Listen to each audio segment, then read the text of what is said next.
Assalamualaikum warahmatullahi wabarakatuh.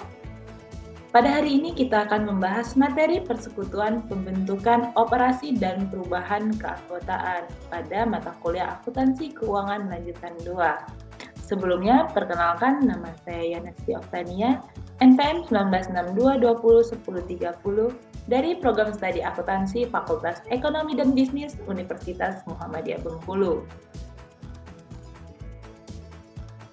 Pada materi hari ini akan ada 6 pokok pembahasan. Yang pertama, sifat entitas persekutuan. Yang kedua, akuntansi untuk pembentukan persekutuan. Yang ketiga, akuntansi untuk operasi dan persekutuan.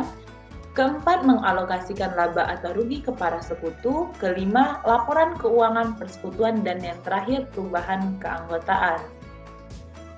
Sebelumnya, apa sih itu persekutuan? Persekutuan ini merupakan bentuk usaha yang populer karena mudah untuk membentuknya dan memungkinkan beberapa individu untuk menggabungkan bakat dan keterampilan mereka untuk suatu usaha bersama tertentu. Selain itu, persekutuan ini juga lebih fleksibel untuk memperoleh ekuitas modal lebih dibandingkan dengan perusahaan perorangan dan memungkinkan pembagian risiko dan pertumbuhannya usaha dengan cepat. Baiklah, memasuki pokok pembahasan pertama, sifat entitas persekutuan. Secara regulasi hukum dan persekutuan, akuntan yang bekerja untuk persekutuan harus memahami hukum atau undang-undang karena persekutuan hukum atau undang-undang tersebut menjelaskan hak-hak setiap sekutu atau partner dan kreditor pada tahap pembuatan, operasi, dan likuidasi persekutuan.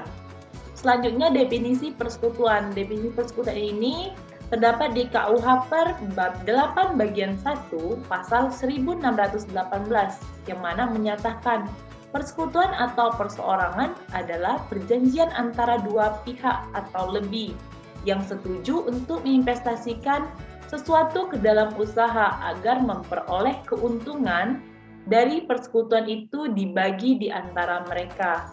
Dan definisi ini juga dibagi menjadi 3 faktor. Yang pertama, asosiasi 2 orang atau lebih. Yang kedua, untuk menginvestasikan sesuatu. Dan yang terakhir, usaha untuk mencari keuntungan. Karakteristik utama lainnya dari persekutuan yaitu semua persekutuan yang dibentuk di Indonesia ini diatur dalam KUH per dan KUHD. Untuk yang tidak memiliki perjanjian persekutuan formal itu juga baliknya diatur oleh KUH per dan KUHD. Jenis-jenis persekutuan itu terbatas menjadi 3, yaitu Limited Partnership atau LP, yang kedua Limited Liability Partnership atau LLP, dan yang terakhir Limited Liability Limited Partnership atau L3P. Selanjutnya, akuntansi untuk pembentukan persekutuan. Dalam pembentukan persekutuan harus membedakan secara jelas antara kontribusi modal dan pinjaman yang diberikan oleh sekutu kepada persekutuan. Untuk pengaturan pinjaman ini harus memiliki bukti tertulis atau dokumen lain secara legal dapat membuktikan bahwa terdapat pinjaman dari salah satu sekutu kepada persekutuan. Penting juga untuk membedakan antara aset berwujud dan dimiliki oleh persekutuan dengan aset tertentu yang dimiliki oleh sekutu individu. Tetapi aset tersebut digunakan oleh persekutuan. Dan juga pencatatan yang akurat atas aset berwujud persekutuan harus dikelola dengan baik. Setiap sekutu harus setuju atas persentase ekuitas yang akan dimiliki dalam aset non-persekutuan.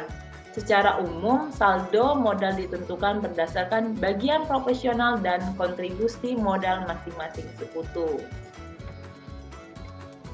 Akuntansi untuk operasi persekutuan. Banyak persekutuan menggunakan akuntansi akrual dan prinsip akuntansi berterima umum untuk mengelola pembukuannya karena PSAK dan SAK etap secara spesifik menghasilkan pengukuran laba yang lebih baik dibandingkan metode akuntansi alternatif seperti basis kas atau basis kas yang dimodifikasi. Laporan keuangan persekutuan disusun untuk kepentingan sekutu dan terkadang untuk kreditor persekutuan. Akuntansi seringkali mendorong persekutuan untuk menggunakan SAK etap dengan tujuan para sekutu nantinya dapat membandingkan laporan keuangan persekutuan dengan laporan keuangan entitas bisnis lainnya. Dan akun sekutu ada dibagi menjadi 3, yaitu akun modal, dan yang kedua akun Prime atau penarikan, dan yang ketiga akun pinjaman. Selanjutnya, mengalokasikan laba atau rugi ke para sekutu. Laba atau rugi ini dialokasikan ke para sekutu pada setiap akhir periode bersangkutan dengan perjanjian persekutuan. Jika tidak ada dalam perjanjian bab 8 bagian 2, pasal 1633 KUH menyatakan bahwa sekutu berhak memperoleh bagian laba atau rugi secara proporsional sesuai dengan jumlah yang dikontribusikan ke persekutuan. Hampir semua persekutuan memiliki perjanjian alokasi laba atau rugi. Perjanjian tersebut harus diikuti secara benar. Jika ada yang tidak jelas, maka akuntan harus memastikan bahwa semua sekutu setuju atas kontribusi laba atau rugi. Sebagian besar persekutuan menggunakan satu atau lebih metode di distribusi, yaitu yang pertama, rasio yang ditetapkan sebelumnya atau Preslet ratio.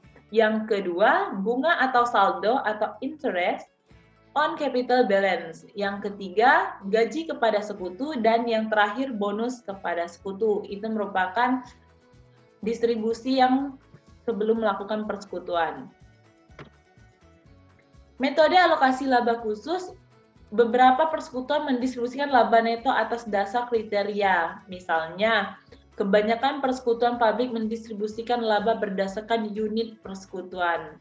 Sekutu baru memperoleh sejumlah unit dan unit tambahan yang ditetapkan oleh komite kompensasi dengan cara memperoleh klien baru, menyediakan perusahaan dengan keahlian di bidang industri tertentu yang berfungsi sebagai kantor lokal managing partner, atau menerima berbagai tanggung jawab lainnya. Pada basis berganda alokasi laba, perjanjian persekutuan dapat menggambarkan kombinasi dan beberapa prosedur alokasi yang akan digunakan untuk mendistribusikan laba. Laporan keuangan persekutuan, ada 3 laporan keuangan. Yang pertama, laporan laba rugi. Yang kedua, laporan posisi keuangan. Dan terakhir, laporan arus kas yang biasanya disusun pada akhir periode pelaporan. Selain 3 itu, laporan modal sekutu atau Statement of Final Capital biasanya disiapkan untuk menyajikan perubahan akun modal sekutu untuk sesuatu periode berjalan. Selanjutnya, perubahan keanggotaan. Pada perubahan keanggotaan persekutuan ini terjadi adanya penambahan sekutu baru atau pengunduran diri sekutu saat ini. Sekutu baru biasanya merupakan sumber modal tambahan utama atau sebagai tenaga ahli. Struktur hukum dari persekutuan masyarakat bahwa menerima sekutu baru atau admission of a new partner secara tidak langsung merupakan persetujuan dari semua sekutu saat ini. Itulah sedikit materi penjelasan pada mata kuliah akuntansi keuangan lanjutan 2 ini. Saya ucapkan terima kasih.